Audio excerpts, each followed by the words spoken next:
عورت اس نوجوان کو دیکھتی لیکن وہ بغیر اس کی طرف دیکھے سر جھکا کر اس کی گلی سے گزر جاتا۔ دیکھنے میں وہ کسی مدرسے کا طالب علم لگتا تھا، لیکن اتنا خوبصورت تھا کہ وہ دیکھتے ہی اسے اپنا دل دے بیٹھی اور اب چاہتی تھی کہ وہ کسی طرح اس پر نظر التفات فرمائے۔ لیکن وہ اپنی مستی میں مگن سر جھکائے زیر لب کچھ پڑھتا ہوا روزانہ ایک مخصوص وقت پر وہاں سے گزرتا اور کبھی آنکھ اٹھا کر بھی نہ دیکھتا۔ اس عورت کو اب ضد سی ہو گئی تھی۔ وہ حیران تھی کہ کوئی ایسا نوجوان بھی ہو سکتا ہے جو اس کی طرف نہ دیکھے، اور اسے ایسا سوچنے کا حق بھی تھا۔ وہ اپنے علاقے کی سب سے امیر اور خوبصورت عورت تھی، خوبصورت اتنی کہ جب وہ باہر نکلتی تو لوگ اسے بے اختیار دیکھنے پر مجبور ہو جاتے۔ اسے حیرت تھی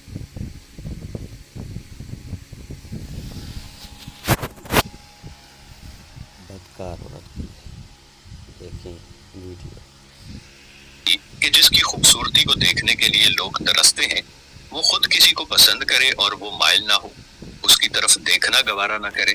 اپنی انا کی شکست اور خوبصورتی کی توہین پر وہ پاگل ہو گئی اور کوئی ایسا منصوبہ سوچنے لگی جس سے وہ اس نوجوان کو حاصل کر سکے اور اس کا غرور توڑ سکے۔ آخر کار شیطان نے اسے ایک ایسا طریقہ سمجھا دیا جس میں پھنس کر وہ نوجوان اس کی بات مانے بنا رہ ہی نہیں سکتا تھا۔ اگلے دن جب وہ نوجوان اس گلی سے گزر رہا تھا تو ایک عورت اس کے قریب آئی اور کہنے لگی، بیٹا میری مالکن تمہیں بلا رہی ہے۔ نوجوان نے کہا کہ اماں جی، آپ کی مالکن کو مجھ سے کیا کام ہے؟ اس عورت نے کہا کہ بیٹا، اس نے تم سے کوئی مسئلہ پوچھنا ہے، وہ مجبور ہے، خود باہر نہیں آ سکتی۔ نوجوان اس عورت کے ساتھ چلا گیا۔ اس کے وہم و گمان میں بھی نہیں تھا کہ جو عورت اسے بلا رہی ہے اس کا منصوبہ کیا ہے، وہ کیا چاہتی ہے۔ وہ تو اپنی فطرتی سادہ دلی کی وجہ سے اس کی مدد کرنے کے لیے چلا گیا۔ اس کے ذہن میں تھا کہ شاید کوئی بوڑھی عورت ہے جو اپنی کسی معذوری کی وجہ سے باہر آنے سے قاصر ہے۔ نوکرانی نے اسے ایک کمرے میں بٹھایا اور انتظار کرنے کا کہہ کر چلی گئی۔ تھوڑی دیر بعد کمرے میں وہی عورت داخل ہوئی۔ نوجوان نے بے اختیار اپنی نظریں جھکا لی کیونکہ اندر آنے والی عورت بہت خوبصورت تھی۔ نوجوان نے پوچھا، جی بیوی، آپ نے کون سا مسئلہ پوچھنا ہے؟ عورت کے چہرے پر ایک شیطانی مسکراہٹ آ گئی۔ اس نے اپنے دل کا حال کھول کر رکھ دیا اور کہا کہ میری سب سے بڑی خواہش یہ ہے کہ میں ایک دفعہ تمہیں حاصل کر لوں۔ نوجوان یہ بات سن کر کانپ گیا اور کہنے لگا کہ اللہ کی بندی، اللہ سے ڈرو، کیوں گناہ کی طرف مائل ہو رہی ہو؟ اس نے عورت کو بہت سمجھایا لیکن عورت پر تو شیطان سوار تھا۔ اس نے کہا کہ یا تو تم میری خواہش پوری کرو گے یا پھر میں شور مچاؤں گی کہ تم نے زبردستی میرے گھر میں داخل ہونے کی کوشش کی اور میری عزت پر حملہ کیا۔ نوجوان یہ بات سن کر بہت پریشان ہوا۔ اسے اپنی عزت کسی بھی طرح محفوظ نظر نہیں آ رہی تھی۔ اس کی بات مانتا تو گنہگار ہوتا اور نہ مانتا تو لوگوں کی نظروں میں برا بنتا۔ وہ علاقہ جہاں لوگ اس کی شرافت کی مثالیں دیا کرتے تھے، وہاں پر اس قسم کا الزام لگ جائے یہ اسے گوارا نہیں تھا۔ وہ عجیب مصیبت میں پھنس گیا تھا۔ دل ہی دل میں وہ اپنے اللہ کی طرف متوجہ ہوا اور اللہ سے مدد چاہی تو اس کے ذہن میں ایک ترکیب آ گئی۔ اس نے عورت سے کہا کہ ٹھیک ہے، میں تمہاری خواہش پوری کرنے کے لیے تیار ہوں، لیکن پہلے مجھے بیت الخلا جانے کی حاجت ہے۔ عورت نے اسے بیت الخلا کا بتا دیا۔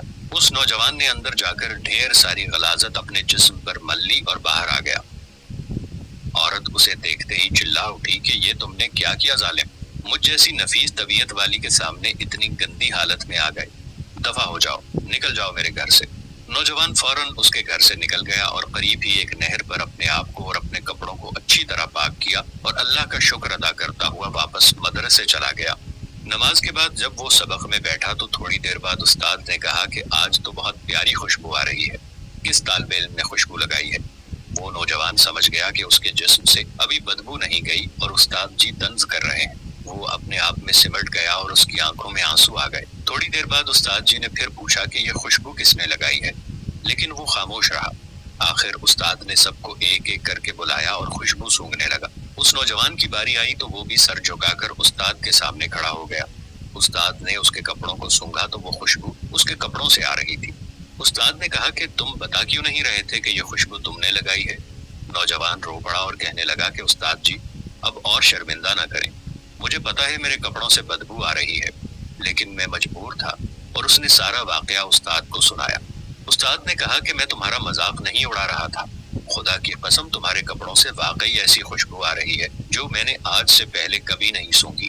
اور یقیناً یہ اللہ کی طرف سے ہے کہ تم نے اپنے آپ کو گناہ سے بچانے کے لیے اپنے آپ کو گندگی لگانا پسند کر لیا، لیکن اللہ نے اسی گندگی کو ایک ایسی خوشبو میں بدل دیا جو کہ اس دنیا کی نہیں لگتی۔ کہتے ہیں کہ اس نوجوان کے ان کپڑوں سے ہمیشہ ہی وہ خوشبو آتی رہی۔ سبحان اللہ، ماشاء اللہ۔ دوستو، امید کرتے ہیں آپ کو ہماری آج کی ویڈیو بھی ضرور پسند آئی ہوگی اور آپ بھی اپنے آپ کو گناہ سے بچانے کی کوشش کریں گے، کیونکہ اللہ تبارک و تعالیٰ کو ہماری کون سی چیز اور کون سا ہمارا عمل پسند آ جائے اور اس کے صدقے میں اللہ تعالیٰ ہم پر مہربان ہو جائے، اس کا اختیار صرف میرے اللہ کے پاس ہے۔ امید کرتے ہیں کہ ہماری آج کی ویڈیو بھی آپ کو ضرور پسند آئی ہوگی اور صدقے کی نیت سے اس ویڈیو کو زیادہ سے زیادہ شیئر کریں گے۔ پیارا اسلام کو لائک کریں اور محفل دعا کا حصہ بننے کے لیے کومنٹس میں اپنا نام تحریر کریں۔ انشاءاللہ پھر کسی نئی ویڈیو کے ساتھ آپ کی خدمت میں حاضر ہوں گے۔ تب تک کے لیے اللہ حافظ۔